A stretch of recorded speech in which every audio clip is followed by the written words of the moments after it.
Hello and welcome back to the Toffee Blues, your source for all things Everton. And we are once again joined by Jeremy Smith. How are you doing, Jeremy?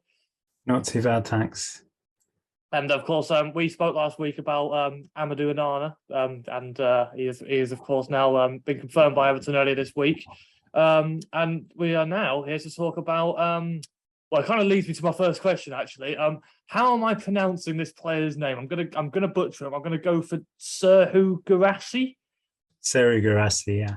Serhou Guirassy. That's right. Centre forward, obviously, Everton. It's very clear we need a striker, especially with Dominic Calvert-Lewin set to miss the first few weeks of the season.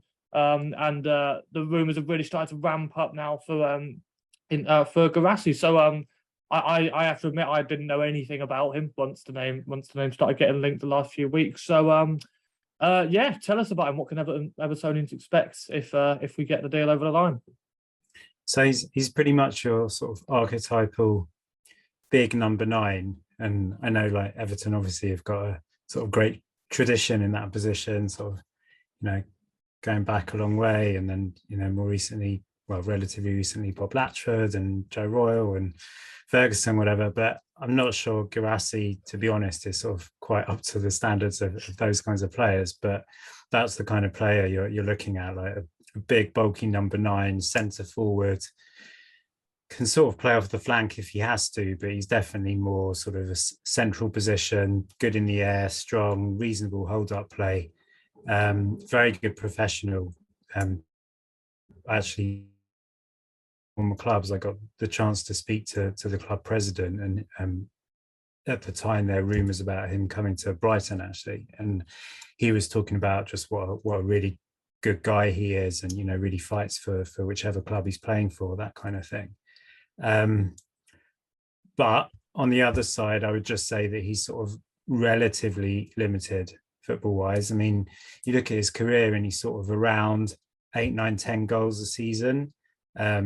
That's in sort of, yeah, he had a bit of time in Germany, but sort of mainly Ligue 2, the second tier in France, and then Ligue 1 as well. So he's got a decent amount of top flight experience, but the step up to Premier League, I think, is quite a big one. And I suppose it really depends what Everton fans are looking for. I mean, you mentioned Calvert-Lewin. I know that a lot of Everton fans are saying really it's Richarlison that needs replacing. If you're thinking of him as a Richarlison replacement, forget about it. Calvert-Lewin as a sort of stopgap, filling in that role in the middle, hopefully on the end of crosses, things like that. And definitely, I think, as a squad player, as a plan B, I think last season, well, I'll come back to that. But yeah, he's like a decent person to have in your squad. But I think if you're looking at him to sort of come straight into the Premier League and sort of score, I don't know, 12, 15, 20 goals a season, then you're probably looking at the wrong player.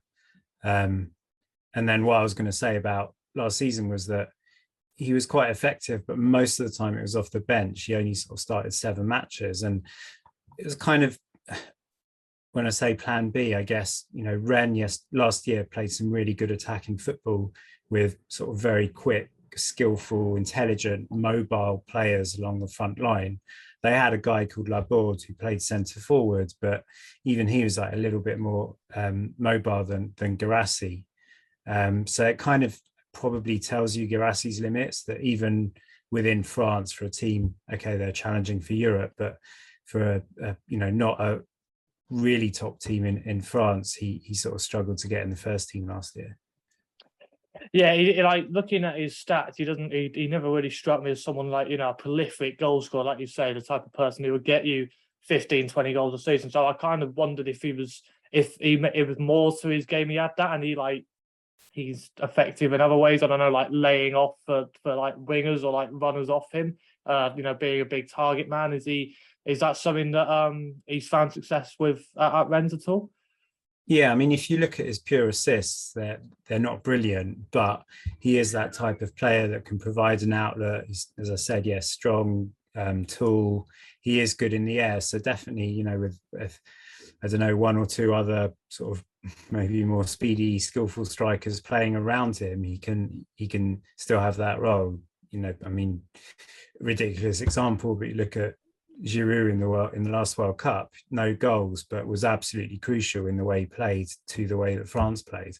Guirassy can sort of do that role in terms of just being that sort of pivot at the front and the kind of planet around which smaller planets can orbit, sort of thing. But as I said, sort of with those limitations and considering that he's sort of, he's still he's 26, so sort of, I guess, around his peak now, but considering, like, for example, last year he fell behind a few others in the pecking order at Rennes, I just worry that it's a bit of a step up. I think definitely as a squad player, great, but I'd worry if Everton fans are thinking he's going to sort of, come in with, I know he's had his injury problems the last year or two, but if you're thinking he's going to sort of come in and score as many goals as Calvert-Lewin was doing before his fitness levels dropped, then I think you might be disappointed.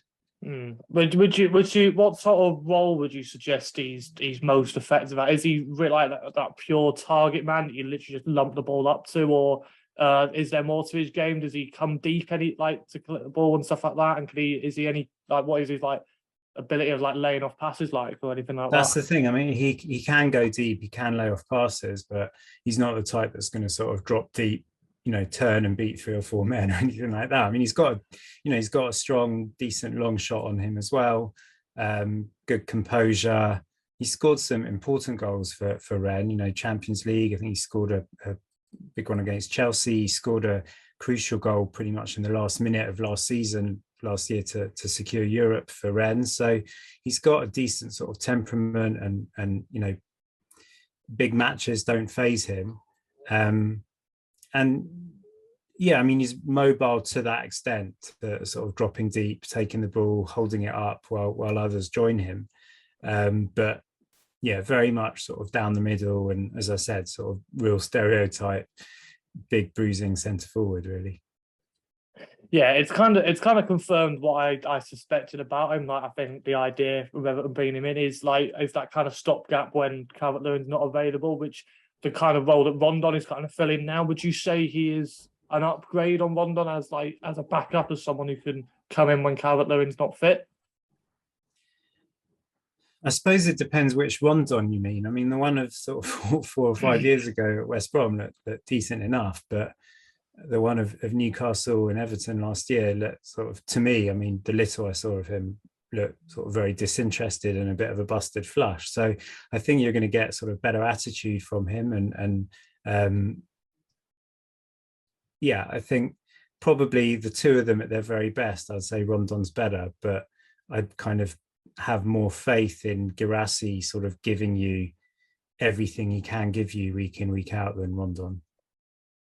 Yeah, so I don't know if that's fair. I mean, you see more of Rondon than I have. Yeah, I mean, he's not exactly the most popular with Evertonians last season. Yeah. I think he's a bit unfair on him, but he's kind of a representation of the Rafa Benitez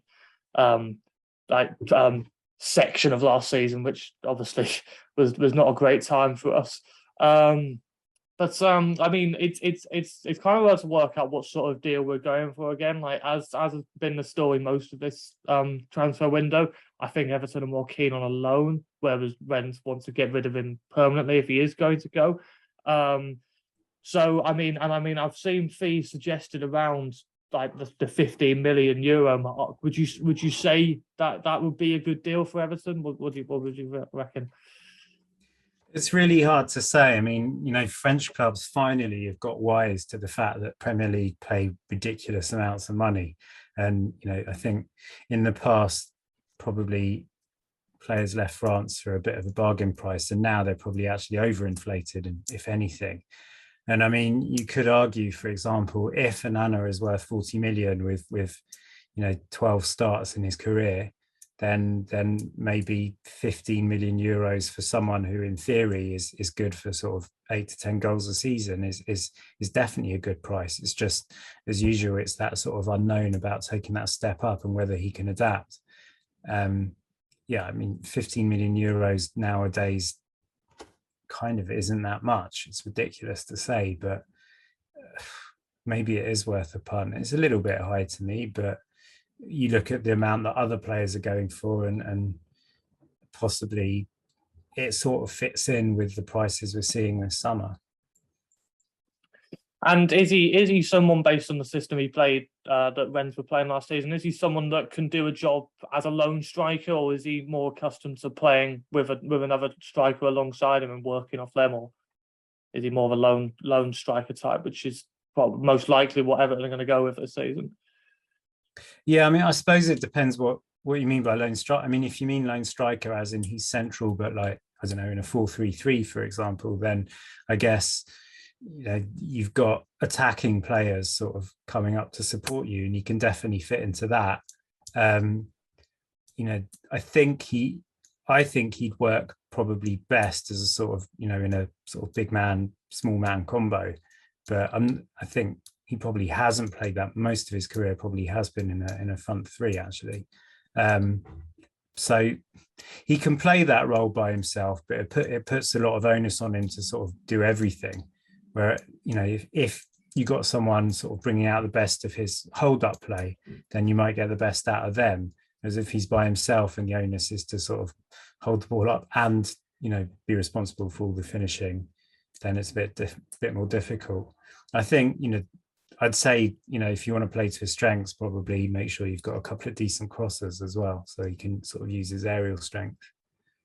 And win lots of penalties. I think he's got quite a good penalty taking record. Well, yeah, that's definitely something we're always on the lookout for. And like, would you obviously you mentioned about the step up to the Premier League and like it being quite difficult. Obviously, I've seen he's had experience in he's played in Germany briefly before as well. So I mean, adaptability wise, obviously I know he's got the likes of Ronald and Idrissa Gueye. If we get him in, players that, you know, he'll be at least somewhat familiar with, just as fellow League One players. But like, would he be someone you think could adapt to playing in a different country, even if he's not quite maybe up to the standards, like the playing standard Premier League wise?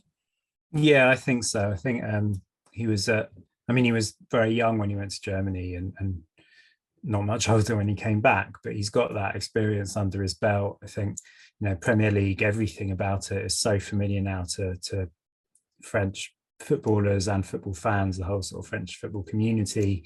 He's going to have, you know, enough sort of former teammates, both club and country, relatively nearby, that he can sort of use as a resource or whatever. So yeah, I don't think that adaptability off the pitch should be a problem for him. Well, yeah, it'll definitely be an interesting one. Obviously, I'm still not entirely sure just how far along the deal is. I haven't really seen it being spoken about too much by, like, you know, the main sources you go to, the likes of Fabrizio Romano and that. So yeah, we'll have to see how it goes along in a few days. But yeah, I think that's just a. So I was just going to say, like, L'Equipe have sort of been mentioning it the last couple of days. So there's definitely something there. And Rennes have completed the signing of another striker. So it's not a sort of like-for-like replacement, although he is also a centre forward. So, you know, that sort of indicates that they're definitely planning on not having him. But then a lot probably with Rennes depends on, they've got 2 or 3 other players who everyone thought was going to leave this summer and they haven't yet. One of them actually is Martin Terrier, who he would be a much more obvious replacement for Richarlison. I mean, if you're going to go for a Rennes striker, I would have said he's the more sensible choice. But you know, whether they're more likely to go or not might have a bearing on whether Guirassy goes. But yeah, we'll have to see how it progresses in the next few days. But I think that's just about everything I've got. So thank you again, Jeremy, for joining us, becoming a bit of a regular fixture on the channel at the moment, aren't you? So, yeah, I'll see you next week for Terrier. I hope so. Yeah, like you say, I'm very keen on him from what I've seen. So fingers crossed, we can dream. But yeah, that just about wraps it up. Thank you, Jeremy, for joining us, and we will see you in the next video. Please leave a like if you enjoyed, and subscribe to the top of these channels for more Everton content. And we'll see you in the next one. Cheers.